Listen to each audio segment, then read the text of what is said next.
তারেক জিয়ার এ কেমন কাণ্ড! বেশিক্ষণ নাটক টিকলো না, মুহূর্তের মধ্যে এই সব রহস্য ফাঁস হয়ে গেল। দর্শক, বিএনপি কি করতে গেল আর কি হয়ে গেল? তারেক রহমানকে হিরো বানাতে গেছে, কিন্তু না, নারী নক্ষত্র বের হয়ে গেছে।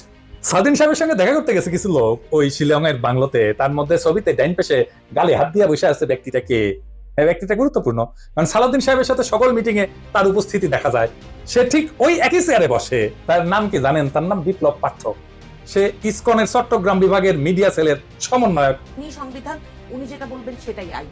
এবং সেই ঘটনাটার উনার যেই কর্তৃত্ব, সেই কর্তৃত্ব ঠিক শেখ হাসিনা যেভাবে 17 বছর মানুষের উপর নিষ্পেষণ চালিয়েছে, সেই একইভাবে সালাউদ্দিন আহমেদ সেই একই প্রেসক্রিপশনে আপনি গোড়াটা খুঁজে দেখবেন। জানি শিলংয়ে তিনি গিয়েছিলেন রয়ের বিশেষ ট্রেনিং এ।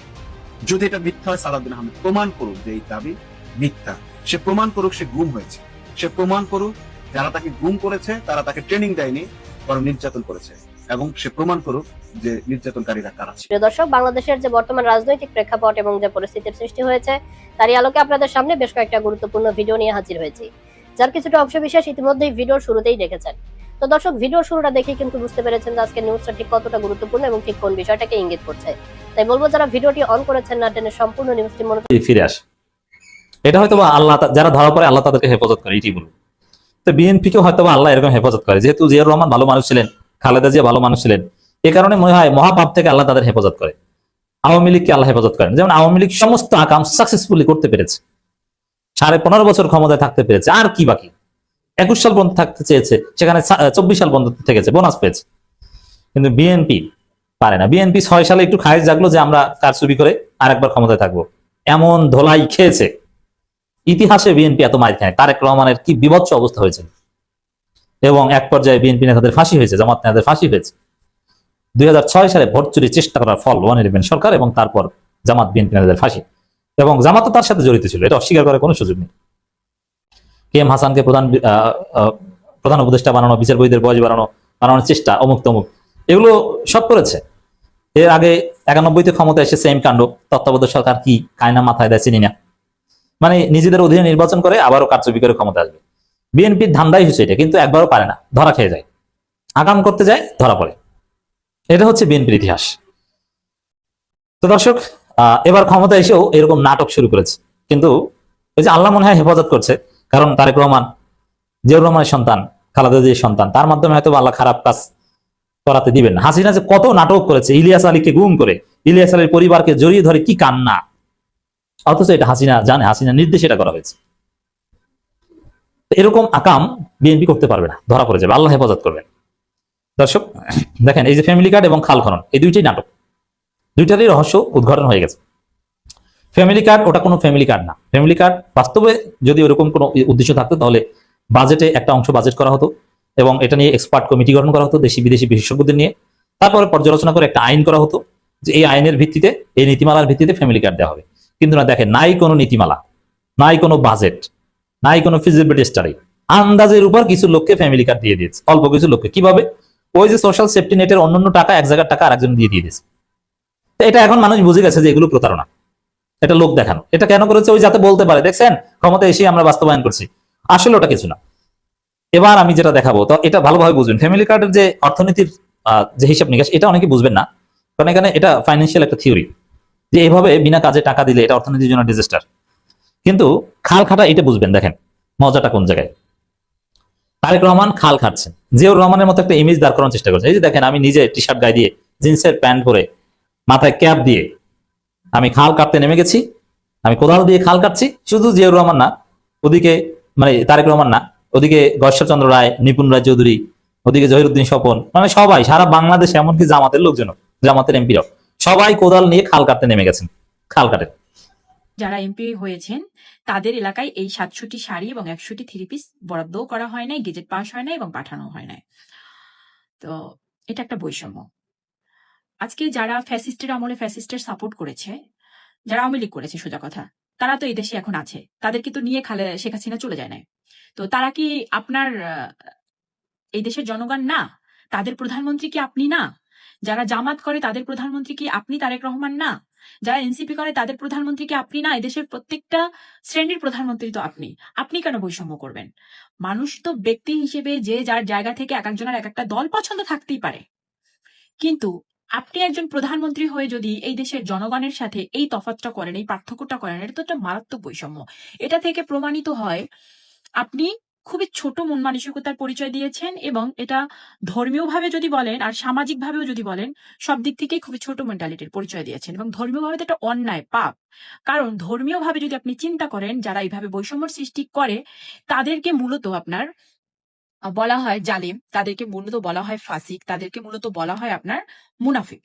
এটা আমার কথা না, এটা আমার থেকে আপনি আরো ভালো জানেন, কারণ আপনি একজন প্রধানমন্ত্রী, আপনার জ্ঞানও আমার থেকে অনেক বেশি। কিন্তু আমরা তো আসলে জনগণ, যখন আমাদের কাছে মনে হবে যে এটা অন্যায়, আমরা কথা বলবো, কারণ আমরা আমাদের প্রাপ্য চাহিদাটুকু তো বুঝে নিব। হ্যাঁ, এখন ওই দেশে ওইখানে জামাত এমপি হয়েছে, সে আপনার দলের না, কিন্তু ওইখানে জনগণ তো আপনার। ওইখানে এনসিপি প্রার্থী হয়েছে, সে আপনার দলের না, কিন্তু ওইখানের জনগণ তো আপনার, ওখানে তো আপনার দলের লোকজন আছে। তাহলে এই বৈষম্য কেন? তো এখানে আমি যদি আরো একটু বলি, সেটা হলো ইসলামের মূল শিক্ষা হলো সমতা এবং ন্যায় বিচার। এবং কোরআনে স্পষ্ট করে বলা হয়েছে মানুষের মর্যাদা হলো গিয়ে জাতি, ধর্ম, বর্ণ, ক্ষমতা এগুলো দিয়ে নয়, বরং তাকওয়া, সৎ চরিত্র দিয়ে নির্ধারিত হয়, যে মানুষের সাথে মানুষের বৈষম্য করবে না। তারপরে আপনি যদি হজরত মোহাম্মদ সাল্লাল্লাহু আলাইহি সাল্লামের কথা চিন্তা করেন, বিদায় হজের সময় তার ভাষণে কিন্তু সে বলেছিলেন যে আরবের উপরে বা অনারবের বা এরকমের যারা আছে, সাদার উপরে কালা, কোনো শ্রেষ্ঠত্ব নাই, শুধু তাকওয়া ছাড়া। আমার এই আরব বা অনারবদের মধ্যে আমার কোনো বৈষম্য থাকবে না। তো আপনি একজন প্রধানমন্ত্রী, আপনি কেন বৈষম্য করবেন? এরপরে যদি মানবিকভাবে চিন্তা করি, আজকে দেখেন মানবিকভাবে আপনি এদের এইখানে জনগণকে আপনি এই 700টি শাড়ি, 100টি থ্রি পিস, এটা সংখ্যায় কম, তাও দিলেন না আপনি। অথচ আপনি পাঠালে বিষয়টা অন্যরকম সুন্দর হইতো, গণতান্ত্রিক দেশ, সবাই খুশি হইতো। আপনি কি এখন এই যারা আপনার দলের না, আপনি কি এই দেশ থেকে তাদেরকে সবাইকে ওই শেখ হাসিনার মতো পাঠাই দেবেন দেশ ছেড়া? তাহলে সেরকম একটা সিদ্ধান্ত নেন, এইভাবে বৈষম্য না করে। আপনার এই আচরণে আমার মনে পড়ছে, আমি তো ট্যুরিজমের বিজনেস করি, মেয়েদের নিয়ে ট্রিপ করি, গার্লস গ্রুপ। তো আমার সেন্ট মার্টিনের একটা ট্রিপ ছিল লাস্ট। ওখানে এক এক জায়গার মানুষ তো এই যে এরকম, মানে আপনি আজকে প্রধানমন্ত্রী হয়ে যদি এরকম বৈষম্য করেন, তারা আর কি করবে আর কি। যাই হোক, তো বিভিন্ন শ্রেণীর মানুষ আমার সাথে ট্রিপ করে, এক একজনের মেন্টালিটি এক এক রকম। যেমন টাকা হলে যেমন মানুষের ক্লাস হয় না, তো আমি আসলে ট্রাভেলের বিজনেস দিয়ে অনেক মানুষের সাথে মিশতে মিশতে আমার এরকম একটা অভিজ্ঞতা হয়েছে। তো এখানে একটা মেয়ে ছিল যশোরের, তো মেয়েটার নামও বললো, নাম ছিল সাগর আর কি। যাই হোক, তো এর এর আচরণ আমি জীবনে ভুলবো না, ওটা আমার একটা শিক্ষা জীবনে। তো কোনো একটা কারণে সেন্ট মার্টিনের ট্রিপ তো খুব বাজে হয়েছে, কারণ এই সময় উপদেষ্টা ছিল রেজওয়ানা। তো উনি উপদেষ্টা রেজওয়ানা, উনি হলো গিয়ে এই পরিবেশের যা করছে ট্যুরিজমের বিজনেসের, পুরো সেন্ট মার্টিন তো পুরো খেয়ে দিছে উনি। আপনার যাতায়াত থেকে শুরু করে ওখানে হোটেল, যা পুরো সার্ভিস খারাপ ছিল। মানে যারা সেন্ট মার্টিন ট্রিপ করেছে তারা সবাই জানে, আমার থেকে আর ভালো জানে, কারণ আমি তো একটা ট্রিপ করছি মাত্র। ওই একটা ট্রিপ করে আমি শেষ, আমি মানে ওখানে আমি কান ধরেছি, মানে যে পরিবেশ পরিস্থিতির সৃষ্টি হয়েছে। তো যেহেতু আমি সার্ভিস খারাপ দিছি, আমার তো ক্লায়েন্ট দুইটা কথা শোনাবে, সেটা আলাদা জিনিস। কিন্তু কথা শোনানোর মধ্যেও তো পার্থক্য আছে কিছু জিনিস। তার মধ্যে আমাকে আমার একটা ক্লায়েন্ট আমাকে একটা ব্যাগ গিফট দিছিল। তো ওই যে মেয়েটার কথা বললাম যশোরের সাগর, ওই ব্যাগ গিফট দিছে। এখন ওই যে দিছে তাকে বলতেছে, মানে আমার সার্ভিস তো খারাপ হয়েছে বা আমার সাথে তার একটা ক্লাস হয়েছে, এখন এই ক্লাস হয়েছে যেহেতু, এখন তাহলে আমার ব্যাগটা ফেরত নিক, আমাকে গিফট দিছে ওটা ফেরত নিয়ে যাক। আমার আজকে আপনার এই আচরণটা দেখে আমার একদম ওই সাগরের কথা মনে পড়ছে। মানে ওর মেন্টালিটি বুঝেন তাইলে, যে আমাকে ব্যাগ গিফট দিছে আর একজন, ও তাকে বলে ফেরত নিয়ে দিতে, তার মেন্টালিটি বুঝেন। তো যাই হোক, আমরা আশা করব এরকম বৈষম্য আপনি কারোর সাথে করবেন না। আপনি এদেশের সবার প্রধানমন্ত্রী, আমরা চাই আপনি জনগণের হয়ে কাজ করেন, আপনি শুধু বিএনপির হয়ে কাজ না করেন। দলকানা হয়েন না, দেশকানা হন, দেশকে ভালোবাসেন, দেশের মানুষকে ভালোবাসেন। আওয়ামী লীগ না, বিএনপি না, জামাত না, এনসিপি না, আপনার কাছে সমস্ত মানুষ আপনার। আপনি হলেন এই সমস্ত নাগরিকের দায়িত্বে আপনাকে আল্লাহ বসাইছে, আপনাকে আল্লাহ সম্মান দিয়েছে, আপনি আপনার সম্মান ধরে রাখেন। স্থানীয় সাদিন সাহেবের সঙ্গে দেখা করতে গেছে কিছু লোক ওই শিলং এর বাংলোতে, তার মধ্যে ছবিতে ডাইন পেশে গালে হাত দিয়ে বসে আছে ব্যক্তিটাকে। ব্যক্তিটা গুরুত্বপূর্ণ, কারণ সালাউদ্দিন সাহেবের সাথে সকল মিটিং এ তার উপস্থিতি দেখা যায়। সে ঠিক ওই একই চেয়ারে বসে। তার নাম কি জানেন? তার নাম বিপ্লব পাঠক। সে ইসকনের চট্টগ্রাম বিভাগের মিডিয়া সেলের সমন্বয়ক। চট্টগ্রামে চিন্ময় ইস্যুতে সবচেয়ে বেশি যে লোকটা সক্রিয়, সেটা হইতেছে বিপ্লব পাঠক। দেখেছেন মিছিলে? দেখেছেন আওয়ামী লীগ সরকারের আমলে বিপ্লব নাকি 60 বারের বেশি ইন্ডিয়া সফর করেছে, গর্ব করে কইতো, সব জায়গায় প্রচার করতো। আর এই সমস্ত সফরের নাকি বেশিরভাগই ছিল সরকারি সফর। তার পাসপোর্ট যাচাই করা হোক, তার প্রমাণ মিলবে। ইমিগ্রেশনে খোঁজ নেন, দেখেন কয়বার গেছিল। এটা পুলিশের কাজ, গোয়েন্দা সংস্থার কাজ। কেন একজন ব্যক্তি এতবার ভারত সফরে গেল, সেটা নিশ্চয়ই কারণ আছে। অনুসন্ধান করে এই রহস্য উদ্ধার করা হোক। তো এতদিন আওয়ামী লীগ হইলেও, এত সাজলেও আওয়ামী লীগ সাজলেও 5ই আগস্টের পর হঠাৎ কইরা রূপ বদল করে বিএনপি হয়ে গেছে। সব প্রোগ্রামে যায় বিএনপি। একসময় সাংবাদিকতা করলে এখন পুরোপুরি বেকার করে এবং কাজ করে না। তো শোনা যায় আর কি যে ওক নাকি রয় ঢুকাইছে বিএনপির মধ্যে এবং বিএনপির সমস্ত তথ্য ভারতে পাচার করার জন্য। এমন একজন বিতর্কিত সেন্সিটিভ লোক ফ্যাসিবাদী সরকারের সময় কয়েকবার দেখা করছে সালাউদ্দিন সাহেবের সাথে। কি কারণে? সালাউদ্দিন সাহেবকে তো কইতে হবে কেন সে সব মিটিং এ থাকে। 5ই আগস্টের পর বিপ্লব প্রার্থ শেল্টার হইতেছে, গডফাদার হইতেছে বিএনপির আরেক স্থায়ী কমিটির সদস্য আমির খসরু মাহমুদ চৌধুরী। দেখেন ওর সাথে দেখেন খালি ঘুরে বেড়ায়। স্বীকৃত, এটা প্রকাশ্য এবং স্বীকৃত। অথচ গত 15 বছরের ছাত্র দল এবং যুব দল করা হিন্দু সম্প্রদায়ের প্রচুর লোক আছে শস্ত্রকামে, তারা কাছে দিতে পারে না আমির খসরু মাহমুদের। তাদেরকে বাদ দিয়া লীগের দালাল ভারতীয় এজেন্ট বিপ্লবকে জন্মাষ্টমীর নাম দিয়া চট্টগ্রামের রাজনীতিতে থিতু করার চেষ্টায় মরিয়া খসরু এবং সালাউদ্দিন চক্র।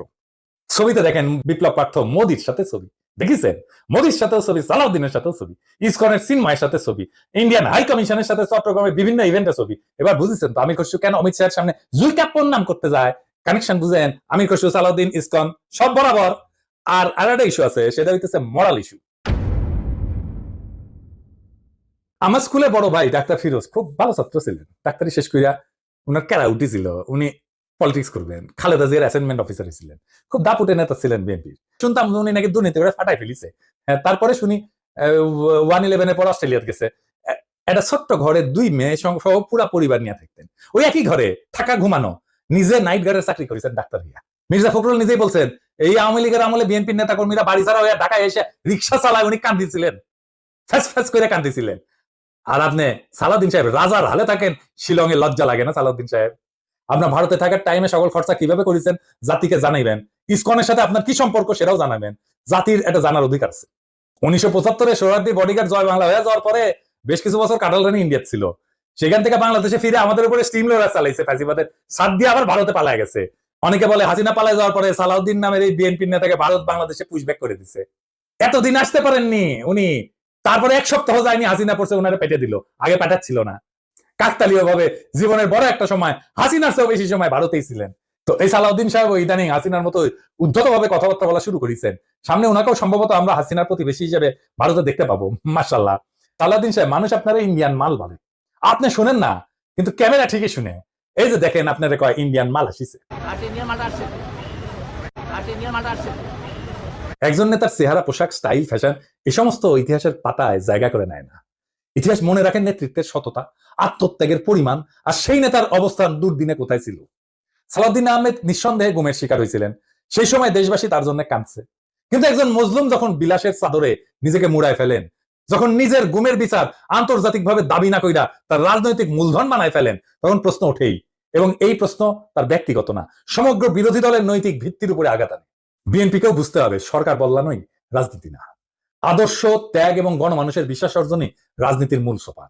আর সেই বিশ্বাস অর্জনের পথে সবচেয়ে বড় বাধা যদি হয় নিজের দলে থাকা সদ্য ভুক্তভোগী, ছায়া সুবিধাভোগী কিংবা 21 শতকের গেস্ট হাউস রেভলিউশনারি, তাহলে শাসক পরিবর্তন হইলেও শাসন ব্যবস্থা বদলায় না।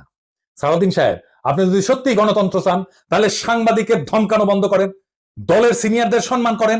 চাইলে বটতলার উকিল হাজারো চুপ্পু পাওয়া যাবে, এসালমের ছায়া থেকে বেড়ায় আসেন। আর সাহস থাকলে আন্তর্জাতিক অপরাধ ট্রাইব্যুনালে গিয়া বলেন আমি গুম হয়েছিলাম, বিচার চাই। কারণ মানুষ আর একজন হাসিনা খুঁজতেছে না, তারা খুঁজতেছে এমন একজন নেতা যে প্রহসনের মুখোশ পইরা ট্র্যাজেডিকে উপহাস করে না। মানুষ ইতিহাসের পুনরাবৃত্তি চায় না, তারা ইতিহাস বদলাইতে চায়।